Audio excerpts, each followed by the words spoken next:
South Holston Lake, located in East Tennessee and part of Virginia as well, is a Tennessee Valley Authority reservoir covering over 7,000 acres. It is considered one of the top lakes in Tennessee and is both pristine and wild, with roughly 60% of its shoreline bordered by the Cherokee National Forest. The lake offers an abundance of recreational opportunities to include fishing, boating, camping, and of course diving.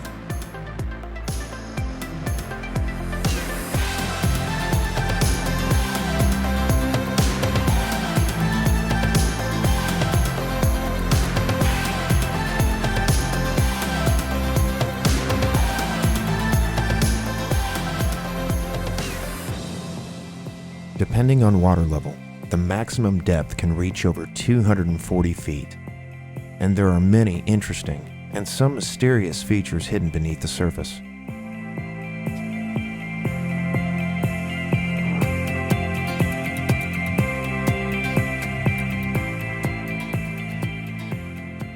Today our dive will take place at one of the deepest points in the lake, Cliff Island.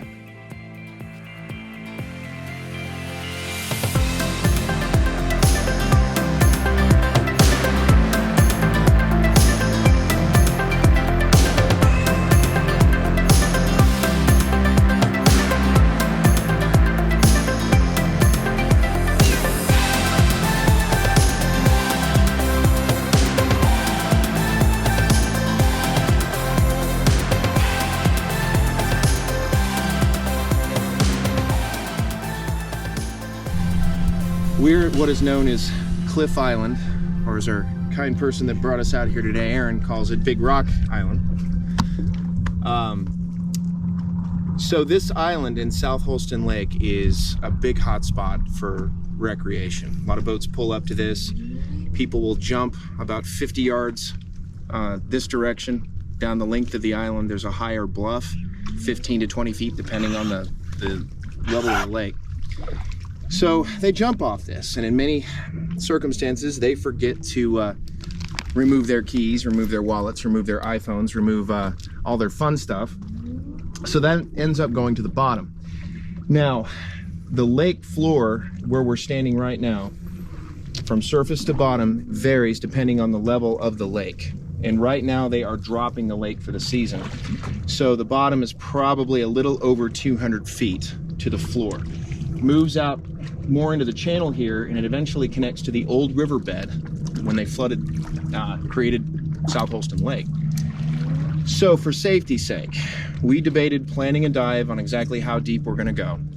So we're gonna keep it right around 130. Now that is the limit of PADI for, basically it's considered a deep dive. Anything beyond that is, we're getting into what is a tech wreck or a technical dive. So we have to bring in some more equipment. So for safety's sake, we're gonna keep it at 130, but that's still pretty deep.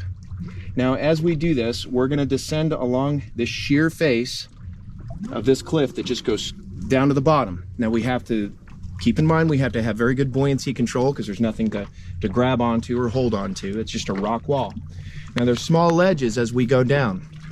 So we're gonna be looking for artifacts. As I said, people lose things as they jump off this cliff in the summer. But also, we're gonna be kind of mapping this out mentally to see what the contour looks like. Now, as I said, people swim around this area, they jump off these rocks. God forbid if we have to do a recovery, we wanna have a basic idea of what this bottom composition looks like and what we're working with if we have to conduct an operation out here for an unfortunate circumstance such as that. So come with us, we'll see what we can find on this dive.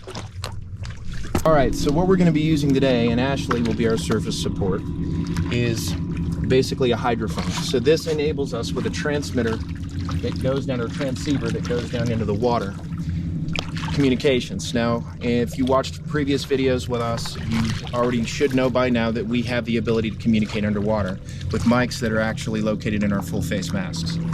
So this allows surface, if we're conducting an operation, to be able to talk to us and relay information. So we'll have this on today and hopefully we can pick some things up on it.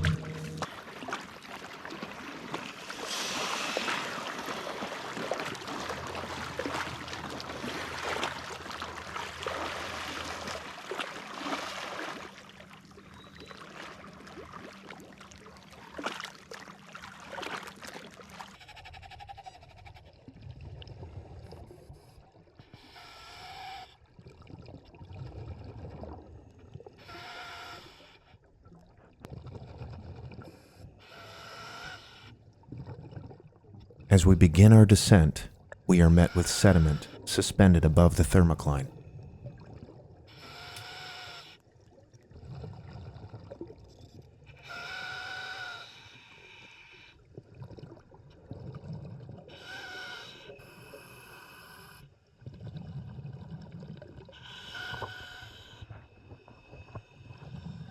As we increase our depth, visibility will improve. However, there will be a cost as we trade ambient light for darkness.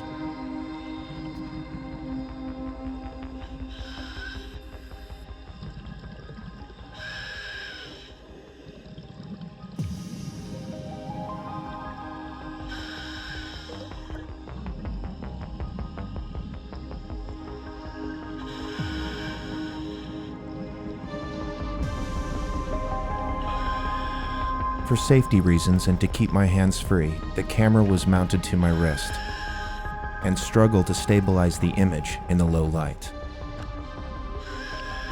Eventually, this seemed to correct itself, and the image became a bit smoother.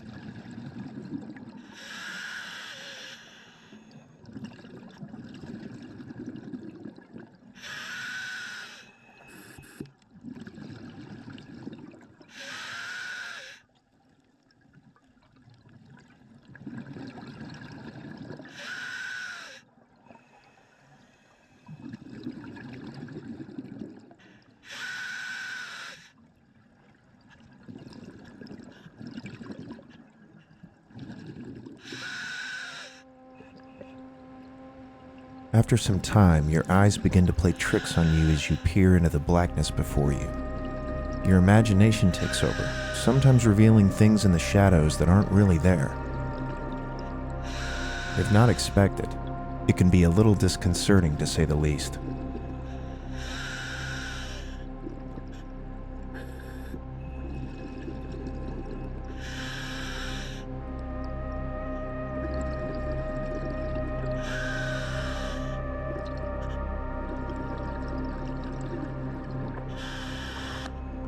We began to encounter timber and other features, and depending on conditions, these can represent an entanglement, which is a danger for divers.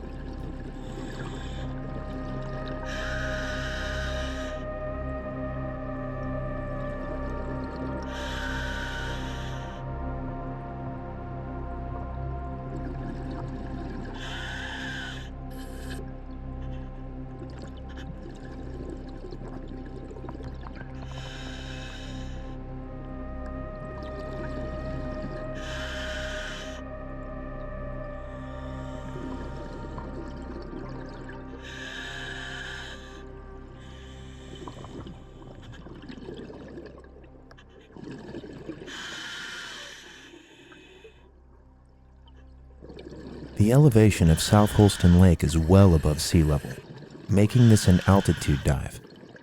In diver terminology, this has an effect on pressure groups. If one is not acclimated to the altitude, the effects of pressure is increased. In other words, a dive to 130 may be equivalent to a dive some feet deeper and have an impact on how the body is affected physiologically. With John's hand signal to level off and a brief glance at my computer's display, we had reached a depth of just a little over 130 feet. We would continue our dive along the cliff wall, with the lake floor looming somewhere beneath us.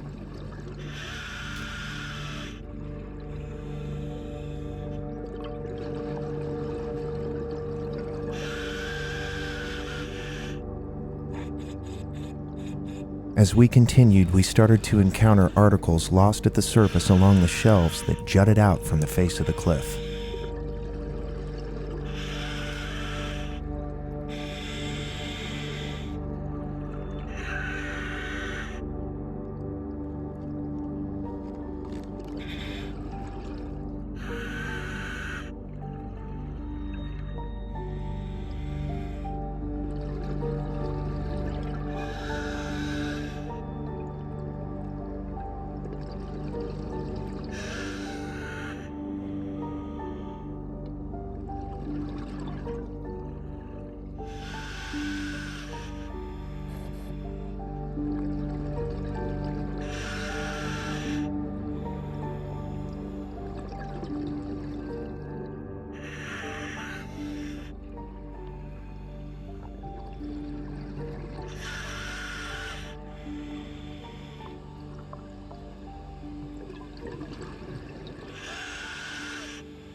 Our full attention was now focused on the floor of the lake.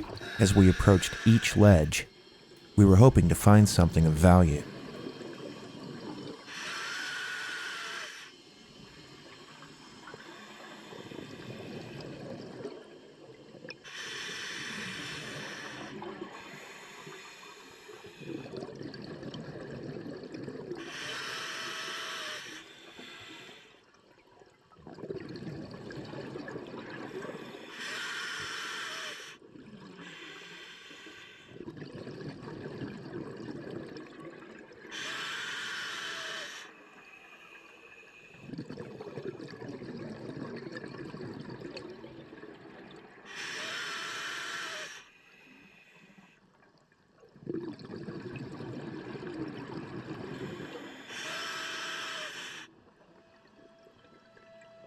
As with many lakes, such as this one, there are always stories and legends told in association.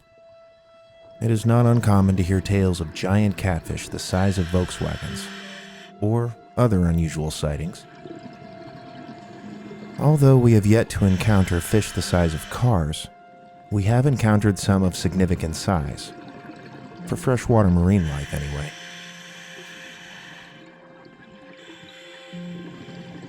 South Holston Lake is, however, known for a sunken town, old cemetery, and a book of fiction written several years ago within the horror genre. I believe it was titled Dawn of the Vampire. We do plan to visit the cemetery on a future dive.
We continued to find items along the shelves.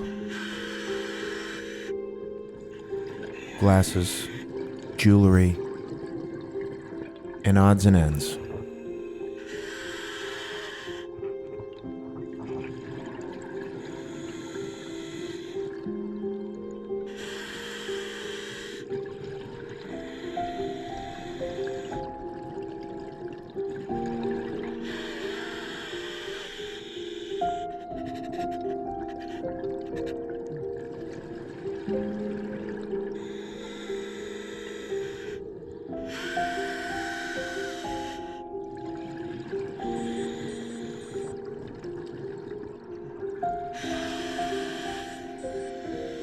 An alert from our dive computers indicated that we were nearing our no decompression limit and would have to surface soon.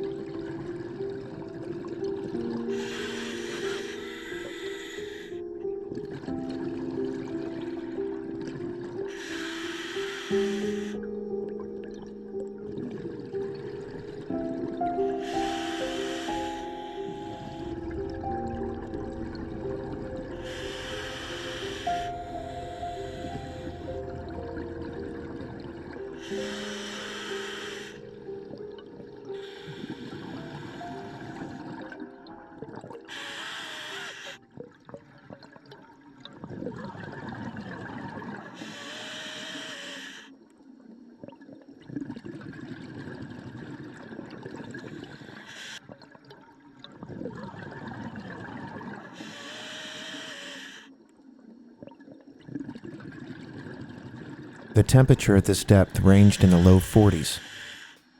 The protection of our wetsuits is definitely necessary. Otherwise, the dive would be intolerable. Of course, this depends on the person.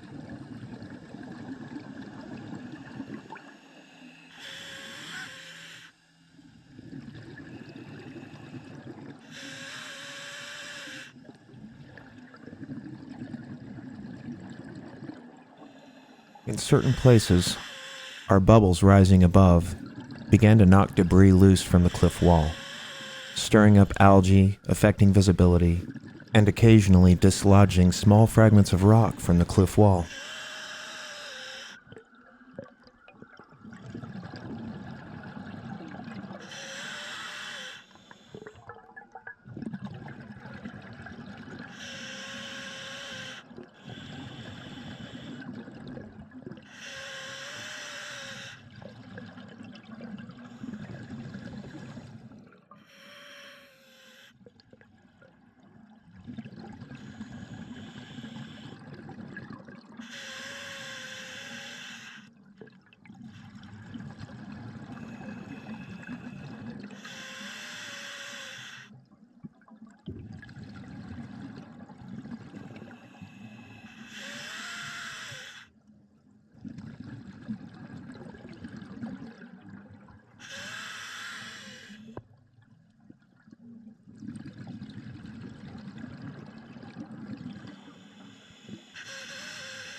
As we ascended above 60 feet, we began to see ambient light breaking through the surface. The rock face eerily stood out against the contrast.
As we transitioned to the opposite side of the island, we realized the contour had changed.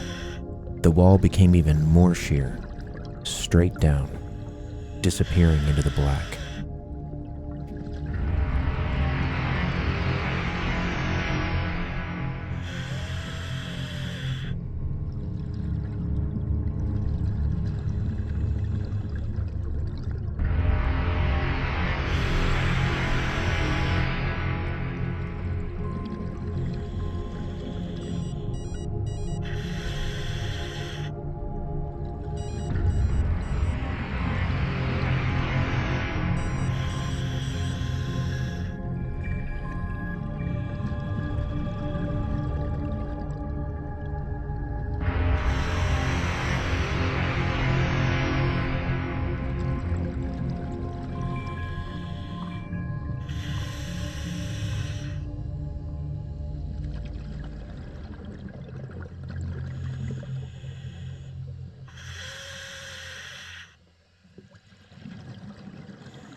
At about 20 to 15 feet, we would allow for a safety stop to allow nitrogen dissipation and allow our bodies to acclimate from the pressure change.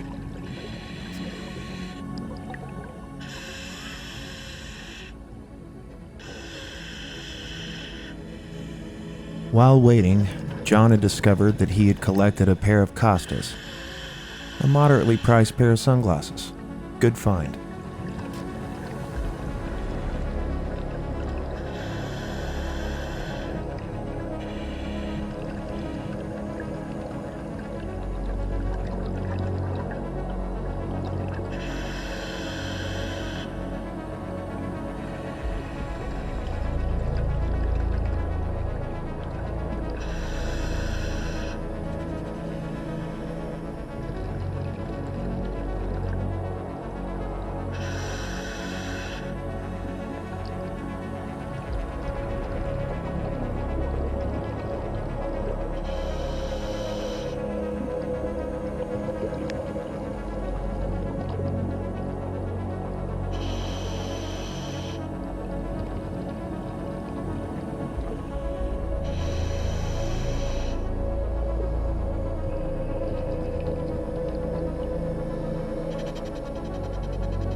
After the dive, we decided that we would return to this location.